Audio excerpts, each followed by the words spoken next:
અમદાવાદના કેટલાક વિસ્તારોમાં છૂટોછવાયો વરસાદ વરસી રહ્યો છે।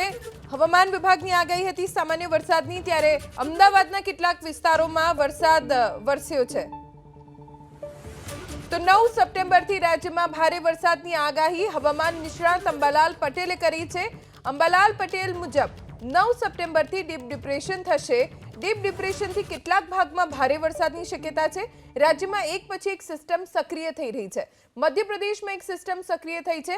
લો પ્રેશરના લીધે વરસી શકે છે વરસાદ। ઉત્તર ગુજરાત અને કચ્છના ભાગોમાં વરસાદની આગાહી છે, તો કચ્છમાં ભારે વરસાદ પડી શકે છે। સાથે વડોદરા, ભરૂચ, શિનોર, નર્મદામાં પણ વરસાદ વરસી શકે છે। 5 સપ્ટેમ્બરથી ગાંધીનગર, અમદાવાદમાં વરસાદ વરસશે।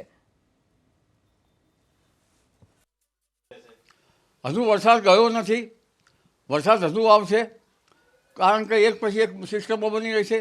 તારીખ 4-5 સપ્ટેમ્બરમાં એક લો પ્રેશર એરિયા મધ્યપ્રદેશ બાજુ બને છે, જેના કારણે તારીખ 4, 5, 6, 7 અને ત્યાર પછી ઝાપટા લગભગ 8, 9, 10 સુધી ચાલુ રહેવાની શક્યતા રહેશે। અને આ વરસાદ જે છે એ લગભગ હમણાં તો સાબરકાંઠાના ભાગો, ઉત્તર ગુજરાતના ભાગો, મહેસાણાના ભાગો, સમીહારી બેચરાજીના ભાગો, ઉપરાંત લગભગ કડી, જોટાણા, કલોલના ભાગો અને ત્યારબાદ કચ્છના ભાગોમાં વરસાદ થતો રહેશે। કચ્છના ભાગોમાં કેટલાક ભાગોમાં ભારે વરસાદ થવાની શક્યતા રહેશે।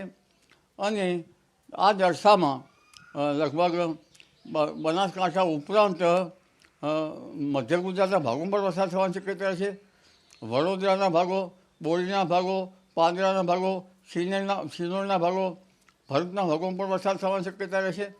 પરંતુ આ વરસાદનું જોર એટલું બધું નહીં હોઈ શકે કે લગભગ જે જનધનને અતિ ઘણી હાનિ થાય। જો કે વરસાદનું પ્રમાણ વધુ રહેશે। અમદાવાદ, ગાંધીનગરમાં પણ વરસાદ થવાની શક્યતા રહેશે।